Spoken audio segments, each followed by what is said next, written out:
ചെറുപ്പകാലത്ത് നമ്മൾ അനുഭവിക്കേണ്ടി വന്ന ദുരവസ്ഥകളും നെഗറ്റീവായിട്ടുള്ള സിറ്റുവേഷൻസിൽ നിന്നൊക്കെ നമ്മൾ വലുതായി കഴിയുമ്പോൾ മുക്തി നേടാൻ നമുക്ക് സാധിക്കുമോ?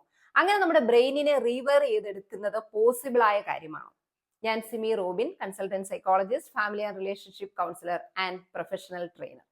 നമ്മളുടെയൊക്കെ ലൈഫിൽ ചെറുപ്പത്തിൽ ഒരുപാട് നെഗറ്റീവായിട്ടുള്ള സാഹചര്യങ്ങളിലൂടെ കടന്നു പോകേണ്ടതായിട്ട് പലരുടെയും ലൈഫിൽ ഉണ്ടാകാറുണ്ട്.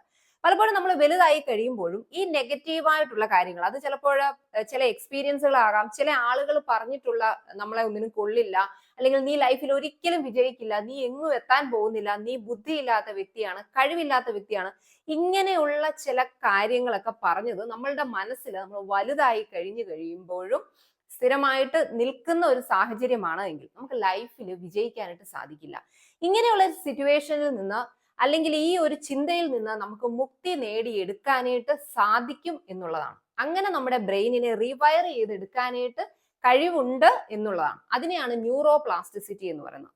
എന്തുകൊണ്ടാണ് ചെറുപ്പകാലത്ത് നമ്മളുടെ തിക്ത അനുഭവങ്ങൾ ഇത്രമാത്രം ഷാർപ്പായിട്ടല്ലേ സ്ട്രോങ് ആയിട്ട് നമ്മളുടെ ബ്രെയിനിൽ നിൽക്കുന്നത്? നമ്മുടെ ബ്രെയിന് എപ്പോഴും ഒരു റെക്കോർഡിംഗ് മോഡിലാണ്. ലൈഫിൽ ഉണ്ടാകുന്ന എല്ലാ കാര്യങ്ങളും ഇങ്ങനെ റെക്കോർഡ് ചെയ്താണ് ബ്രെയിൻ പോകുന്നത്.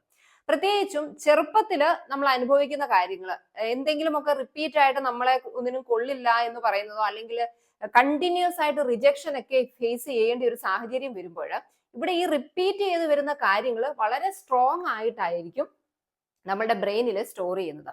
അത് നമ്മളുടെ ബ്രെയിനിൽ ഒരു ഡീഫോൾട്ട് ആയിട്ടുള്ള ഒരു പാത്വേ ക്രിയേറ്റ് ചെയ്ത് വെച്ചിരിക്കുകയായിരിക്കും.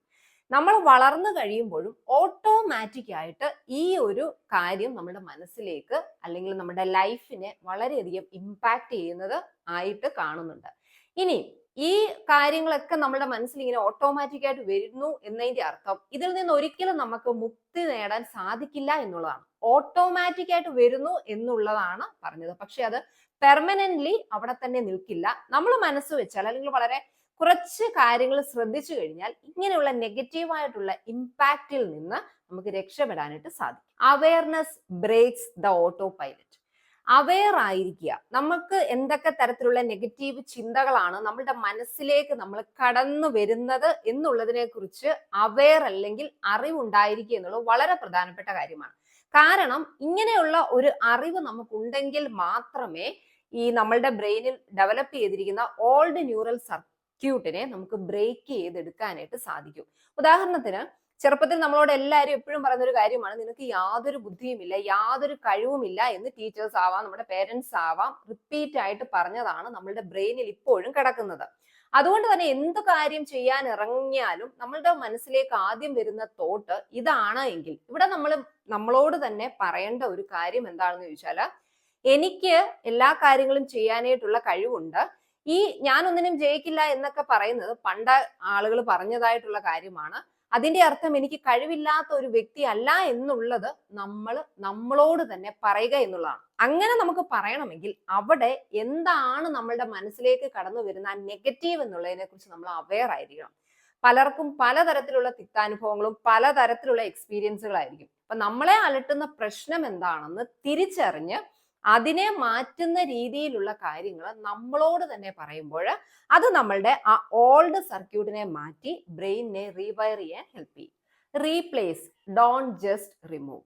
നമ്മുടെ ഉള്ളിൽ നെഗറ്റീവായിട്ടുള്ള ചിന്തകളാണ് എപ്പോഴും വരുന്നതെങ്കിൽ നമ്മളൊക്കെ പൊതുവിൽ ശ്രമിക്കുന്ന ഒരു കാര്യം ഇതിനെ കംപ്ലീറ്റ് ആയിട്ട് എടുത്തു മാറ്റിയതിന് ശേഷം പുതിയ കാര്യം നമുക്ക് ഫില്ല് ചെയ്യാം എന്നുള്ള ഒരു തോട്ടായിരിക്കും. പക്ഷേ നമ്മുടെ ബ്രെയിനിൽ നിന്ന് ഒരു കാര്യം കംപ്ലീറ്റ് റിമൂവ് ചെയ്യുന്നതിനേക്കാൾ നമുക്ക് എളുപ്പം റീപ്ലേസ് ചെയ്യുന്നതാണ്. ഉദാഹരണത്തിന്, എപ്പോഴും നമ്മളുടെ മനസ്സിൽ നെഗറ്റീവായിട്ടുള്ള ഒരു തിങ്കിങ് ആണ് വരുന്നത് എന്ന് നമുക്കറിയാമെങ്കിൽ അവിടെ നമ്മൾ പറയേണ്ടത്, ഞാൻ എപ്പോഴും എന്നെ തന്നെ വിശ്വസിക്കുന്നു എന്നുള്ള രീതിയിലേക്ക് നമ്മുടെ സംസാരം മാറ്റുക എന്നുള്ളതാണ്. എപ്പോഴൊക്കെ നമ്മുടെ മനസ്സിൽ നെഗറ്റീവായിട്ടുള്ള കാര്യം വരുന്നോ അപ്പോഴൊക്കെ തന്നെ നമ്മൾ അതിനെ റീപ്ലേസ് ചെയ്ത് അതിന് ആനുപാതികമായിട്ടുള്ള പോസിറ്റീവ് കാര്യങ്ങൾ പറയുക എന്നുള്ളത് വളരെ പ്രധാനപ്പെട്ട കാര്യമാണ്. ഇങ്ങനെ പറയുമ്പോൾ പൊതുവിൽ എല്ലാവർക്കും തോന്നുന്ന ഒരു സംശയമാണ്, ഇത് ഫേക്ക് അല്ലേ? കാരണം എന്റെ മനസ്സിൽ എപ്പോഴും നെഗറ്റീവ് ചിന്തയാണ്, അല്ലെങ്കിൽ ഞാൻ തോക്കുന്ന ഒരു വ്യക്തിയാണ് എന്നുള്ള ചിന്തയാണ് കിടക്കുന്നത്. അതിനെ മാറ്റി ഞാൻ എൻ്റെ ലൈഫിൽ വിജയിക്കുന്നതിന് വേണ്ടി ശ്രമിച്ചുകൊണ്ടിരിക്കുകയാണ്, അല്ലെങ്കിൽ വിജയത്തിലേക്ക് നടന്നു നീങ്ങുകയാണ് എന്നൊക്കെ പറയുമ്പോൾ അത് ഫേക്ക് ആണ് എന്ന് നമുക്ക് ആദ്യമൊക്കെ തോന്നുമെങ്കിലും റിപ്പീറ്റ് ആയിട്ട് ഡെയിലി നമ്മൾ പോസിറ്റീവായിട്ട് ഇങ്ങനെ പറയുമ്പോൾ നമ്മുടെ ബ്രെയിനിൽ നമ്മൾ പുതിയ ഒരു സർക്യൂട്ട്, ഒരു കണക്ഷൻ, ഒരു പാത്ത് വേ ക്രിയേറ്റ് ചെയ്യുകയാണ് ചെയ്യുന്നത്. അതായത് പഴയ ഒന്നിനും കൊള്ളാത്ത വ്യക്തി എന്നുള്ള നെഗറ്റീവിനെ മാറ്റിക്കൊണ്ട് റീപ്ലേസ് ചെയ്തുകൊണ്ട് പുതിയ ഒരു പാത്ത്, പോസിറ്റീവായിട്ടുള്ള കാര്യങ്ങൾ പറഞ്ഞുകൊണ്ട് നമ്മൾ ക്രിയേറ്റ് ചെയ്യാനായിട്ട് ശ്രമിക്കുകയാണ്.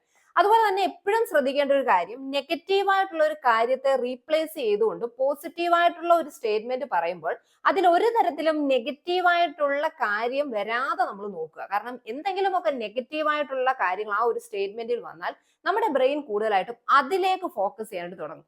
നേരത്തെ പറഞ്ഞ എക്സാമ്പിളില് എനിക്ക് എപ്പോഴും നെഗറ്റീവ് തിങ്കിങ് ആണ്, അല്ലെങ്കിൽ ഞാൻ എപ്പോഴും ലൈഫിൽ ഫെയിലിയർ ആകുന്ന ഒരു വ്യക്തിയാണ് എന്നുള്ള ചിന്തയാണ് നിങ്ങൾ റീപ്ലേസ് ചെയ്യാൻ ആഗ്രഹിക്കുന്നതെങ്കിൽ, ഞാൻ ഇനി ഒരിക്കലും നെഗറ്റീവ് പറയില്ല എന്നോ ഞാൻ ലൈഫിൽ ഫെയിൽ ആകില്ല എന്നോ ആണ് നിങ്ങൾ പറയുന്നതെങ്കിൽ അവിടെ നിങ്ങൾ നെഗറ്റീവ് യൂസ് ചെയ്തു കഴിഞ്ഞു അല്ലെ. അതായത് ഫെയിലിയർ എന്നും നെഗറ്റീവ് എന്നുള്ളതും. അപ്പൊ ബ്രെയിൻ വീണ്ടും അതിലേക്ക് ഫോക്കസ് ചെയ്യും. അതുകൊണ്ട് ആ ഒരു വാക്കുകളെ കംപ്ലീറ്റ് അവോയ്ഡ് ചെയ്ത് നമുക്ക് സ്യൂട്ടബിൾ ആയിട്ടുള്ളതും നമുക്ക് വിശ്വസിക്കാൻ സാധിക്കുന്നതുമായിട്ടുള്ള സെന്റൻസിലേക്ക് മാറാനായിട്ട് ശ്രമിക്കും. ഇമോഷണൽ റീകണ്ടീഷനിങ് വളരെയധികം പവർഫുൾ ആയിട്ടുള്ള ഒരു മെത്തഡാണ് ഇമോഷണൽ റീകണ്ടീഷനിങ് എന്ന് പറയുന്നത്. കാരണം ചെറുപ്പകാലത്തെ നമ്മളുടെ തിക്താനുഭവങ്ങളും അല്ലെങ്കിൽ നെഗറ്റീവായിട്ടുള്ള എക്സ്പീരിയൻസും എല്ലാം ഇമോഷനുമായിട്ടായിരിക്കും കൂടുതൽ കണക്ട് ചെയ്തിരിക്കുന്നത്. അതുകൊണ്ട് തന്നെ ആ ഒരു ഇമോഷനെ നമ്മൾ റീപ്ലേസ് ചെയ്യാനായിട്ടാണ് ഈ റീകണ്ടീഷനിങ്ങിൽ ശ്രമിക്കുന്നത്.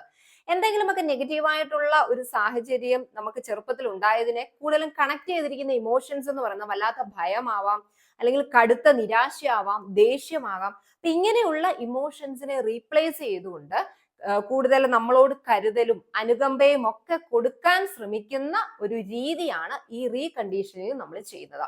ഇവിടെ നമുക്ക് എന്താണോ എപ്പോഴും നമ്മളെ ഹോണ്ട് ചെയ്യുന്ന അല്ലെങ്കിൽ വേട്ടയാടുന്ന ആ നെഗറ്റീവ് ചിന്ത, അതിനെ ഒന്ന് മനസ്സിലേക്ക് പതിയെ കൊണ്ടുവരിക. അതിനുശേഷം ഒന്നോ രണ്ടോ നമ്മൾ ഡീപ് ബ്രെത്ത് എടുക്കുക.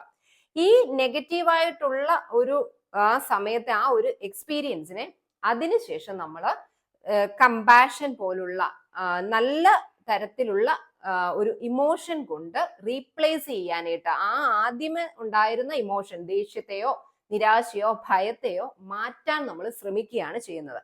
അതിനുവേണ്ടി നമ്മൾ ആ ഒരു മെമ്മറി നമ്മുടെ ഉള്ളിൽ മനസ്സിലേക്ക് കൊണ്ടുവന്നതിന് ശേഷം പറയേണ്ടത്, ആ ഒരു സമയത്തെ ഇങ്ങനെ സംഭവിച്ചു പോയതിൽ ഞാൻ ഒരു തെറ്റുകാരനല്ല, തെറ്റുകാരിയല്ല എന്നുള്ളതാണ് നമ്മൾ നമ്മളോട് പറയേണ്ടത്. കാരണം ചെറുപ്പത്തിൽ നമുക്ക് ഉദാഹരണത്തിന് ഒരു ട്രോമ ഫേസ് ചെയ്യേണ്ടതായിട്ട് വന്നു. അതായത് ഒരു അബ്യൂസ് ആണ് നമുക്ക് ഏറ്റവും വേണ്ടപ്പെട്ട ഒരാളിൽ നിന്ന് ഉണ്ടായതെങ്കിൽ, അതിപ്പോഴും നമ്മളെ വേട്ടയാടുന്നുണ്ടെങ്കിൽ നമ്മുടെ ബ്രെയിനിനെ പറഞ്ഞു പഠിപ്പിക്കേണ്ടത്, ആ ഒരു സാഹചര്യത്തിൽ നിന്നും ഞാനിപ്പോൾ വിമുക്തനായി അല്ലെ വിമുക്തയായി എന്നും ഞാനിപ്പോൾ സേഫ് ആണ് എന്നുള്ളതുമാണ് നമ്മുടെ ബ്രെയിനിനെ പഠിപ്പിക്കേണ്ടത്. നമ്മുടെ ബ്രെയിൻ ഇപ്പോഴും നമ്മളൊരു ഡേഞ്ചറസ് സിറ്റുവേഷനിലേക്ക് വീണ്ടും അതുപോലെ പഴയതുപോലെ പോകാൻ സാഹചര്യമുണ്ട് എന്നുള്ള ഒരു രീതിയിലായിരിക്കും ബിഹേവ് ചെയ്യുന്നത്. അപ്പൊ അതിനെ മാറ്റിക്കൊണ്ട് ഞാനിപ്പോൾ സേഫ് ആണ് എന്നുള്ള രീതിയിലും ആ ഒരു ഇൻസിഡന്റിനെ കൂടുതൽ കമ്പാഷൻ, അനുകമ്പയോട് നമ്മളോട് കൂടുതൽ ഞാനൊരു സേഫ് ആയിട്ടുള്ള സിറ്റുവേഷനിലാണ്, ആ ഒരു സമയത്ത് എനിക്ക് ചെയ്യാൻ സാധിക്കുന്ന കാര്യമാണ്, ഞാൻ ആ ഒരു കാര്യത്തിൽ ഒട്ടും കുറ്റക്കാരനല്ല എന്നുള്ള രീതിയിലും നമ്മളോട് തന്നെ പറയുമ്പോൾ നമ്മളുടെ ബ്രെയിന് അത് കൂടുതൽ ആ ഒരു ഇമോഷനും റിലേറ്റ് ചെയ്തിട്ടുള്ള പ്രോബ്ലത്തിൽ നിന്ന് റീവയർ ചെയ്തെടുക്കാൻ അത് സഹായിക്കും. Act differently even before believing. അതായത് നമുക്ക് എന്തെങ്കിലും ഒരു ഭയം ഉണ്ടാകുന്ന ഒരു സാഹചര്യം പ്രത്യേകിച്ച് ചെറുപ്പകാലത്തിൽ നിന്ന് കിട്ടിയതാണ് എങ്കിൽ അതിനെ ഒന്ന് ബ്രേക്ക് ചെയ്ത് ഒന്ന് വർക്ക് ചെയ്യാൻ, ഒന്ന് ആക്ട് ചെയ്യാനായിട്ട് നമ്മൾ തയ്യാറാവുക എന്നുള്ളത് വളരെ പ്രധാനപ്പെട്ട കാര്യമാണ്. അതായത് ഇപ്പൊ ഉദാഹരണത്തിന് ചെറുപ്പത്തിൽ നമ്മൾ സ്റ്റേജിൽ കയറി ഒരു പ്രസംഗം പറഞ്ഞു അല്ലെങ്കിൽ ഒരു പാട്ട് പാടി, അവിടെ ആളുകൾ നമുക്കൊരു മിസ്റ്റേക്ക് പറ്റി, ആരെങ്കിലും ഒക്കെ ചിരിച്ചു, അത് നമ്മളെ വല്ലാതെ അങ്ങ് അലട്ടുന്ന ഒരു സാഹചര്യമായിട്ട് ഇപ്പോഴും മനസ്സിൽ നിൽക്കുകയാണ്. അതുകൊണ്ട് തന്നെ ആൾ കൂടുന്നിടത്തോ അല്ലെങ്കിൽ ഒരു പൊതുവായ ഒരു സദസ്സിലോ നിന്ന് ഒരു വാക്ക് സംസാരിക്കാൻ നമുക്ക് ആ ചെറുപ്പത്തിൽ മറ്റുള്ളവർ എന്നെ കളിയാക്കി എന്നുള്ള ഭയമാണ് നിൽക്കുന്നത് എങ്കിൽ നമ്മളുടെ ബ്രെയിൻ ഇപ്പോഴും എന്താണ് പറയുന്നത്, അങ്ങനെ ഒരു സാഹചര്യം നമുക്ക് സംസാരിക്കാൻ ഒരു സിറ്റുവേഷൻ ഉണ്ടായാലും പറയും മിണ്ടാതെ നീ ഇരുന്നോ, കാരണം പഴയ ഒരു അനുഭവം കിടപ്പുണ്ട് എന്നുള്ള രീതിയിലായിരിക്കും നമ്മുടെ ബ്രെയിൻ നിൽക്കുന്നത്. പക്ഷെ അവിടെ നമ്മൾ ചെയ്യേണ്ടത് ഒന്ന് വ്യത്യസ്തമായിട്ട് ആക്ട് ചെയ്യാനായിട്ട് നമ്മൾ തയ്യാറാവുക, ഒന്ന് സംസാരിക്കാൻ തയ്യാറാവുക. ഏതെങ്കിലും ഒരു സാഹചര്യത്തിൽ അധികം ഒരുപാട് നമുക്കും ഭയമുണ്ടാക്കുന്ന ഒരു സാഹചര്യം അല്ലാതെ രണ്ടോ മൂന്നോ പേര് കൂടി നിൽക്കുന്ന ഒരു സാഹചര്യത്തിൽ ഒരു ആശംസ പറയാനോ അല്ലെങ്കിൽ ഒരു ചെറിയൊരു മീറ്റിംഗിൽ അല്ലെങ്കിൽ ഒരു ഗ്യാതറിംഗിൽ എന്തെങ്കിലുമൊക്കെ ഒരു രണ്ട് വാക്ക് സംസാരിക്കാൻ കിട്ടുന്ന അവസരം നമ്മളൊന്ന് ഉപയോഗിക്കാൻ ശ്രമിക്കുക. അങ്ങനെ നമ്മൾ ശ്രമിക്കുമ്പോൾ നമ്മളുടെ പഴയ ആ ഒരു പാറ്റേണിനെ മാറ്റി, അല്ലെ ബ്രെയിനിന് പൊതുസദസ്സിൽ നമ്മൾ സംസാരിച്ചാൽ പ്രശ്നമുണ്ടാകും എന്ന് കിടക്കുന്ന ആ ഒരു പഴയ ചിന്താഗതിയെ മാറ്റിക്കൊണ്ട് പുതിയ ഒരു പാത്വേ ക്രിയേറ്റ് ചെയ്ത് സംസാരിക്കുന്നത് പ്രശ്നമില്ല എന്നും അത് നല്ല കാര്യമാണ് എന്നുള്ളതും നമുക്ക് ബ്രെയിനിനെ പഠിപ്പിച്ചെടുക്കാൻ ഇങ്ങനെയുള്ള ചെറിയ ആക്ടിവിറ്റിയിലൂടെ സാധിക്കും. നെഗറ്റീവ് ചിന്തകൾ പലപ്പോഴും നമുക്ക് രൂപപ്പെടുന്നതെന്ന് പറഞ്ഞാൽ വർഷങ്ങൾ കൊണ്ടായിരിക്കും. പല പല എക്സ്പീരിയൻസുകളിലൂടെ അതുമായിട്ട് റിലേറ്റ് ചെയ്ത് വരുന്ന അനുഭവങ്ങളായിരിക്കും നമ്മളെ ഇപ്പോഴും അലട്ടുന്ന ഒരു വലിയ പ്രശ്നമായിട്ട് നിലകൊള്ളുന്നത്. ഇതിനെ മറികടക്കണമെങ്കിൽ നമുക്ക് ഏറ്റവും അത്യാവശ്യമായിട്ടുള്ള കാര്യം റെപ്പറ്റീഷനും ടൈമുമാണ്. ഈ രണ്ട് കാര്യങ്ങൾ, റെപ്പറ്റീഷൻ പ്ലസ് ടൈം വന്നു കഴിഞ്ഞാൽ നമുക്ക് റീവയറിങ് ബ്രെയിനിൽ പോസിബിൾ ആണ്. അതായത് നെഗറ്റീവ് ആയിട്ടുള്ള കാര്യങ്ങൾ പോസിറ്റീവ് കൊണ്ട് റിപ്പീറ്റ് ആയിട്ട് എപ്പോഴൊക്കെ നെഗറ്റീവ് ചിന്ത വരുന്നോ അപ്പോഴൊക്കെ അതിനെ റീപ്ലേസ് ചെയ്ത് പോസിറ്റീവായിട്ട് പറയുക, ആവർത്തിച്ചുകൊണ്ടേ ഇരിക്കുക എന്നുള്ളതാണ്. അതായത് വർഷങ്ങൾ കൊണ്ട് രൂപപ്പെട്ട കാര്യങ്ങളെ മാറ്റിയെടുക്കാൻ കുറച്ച് സമയവും ക്ഷമയും ആവശ്യമാണ്. പക്ഷേ തീർച്ചയായും ഇങ്ങനെയുള്ള നെഗറ്റീവായിട്ടുള്ള കാര്യങ്ങളിൽ നിന്ന് നമ്മളുടെ ബ്രെയിനിനെ മാറ്റിയെടുക്കാനായിട്ട് നമുക്ക് സാധിക്കും എന്നുള്ളതാണ്. ആ ഭയത്തെ മറികടന്ന് നമുക്ക് മുമ്പോട്ട് പോകേണ്ടത് അത്യാവശ്യമാണ് എന്ന് നമ്മുടെ ബ്രെയിനിനെ പഠിപ്പിക്കുക എന്നുള്ളതും നമ്മളുടെ ഒരു ഉത്തരവാദിത്തമാണ്. നമ്മുടെ ജീവിത വിജയത്തിന് വളരെ അനിവാര്യമായ ഒരു കാര്യവുമാണ്.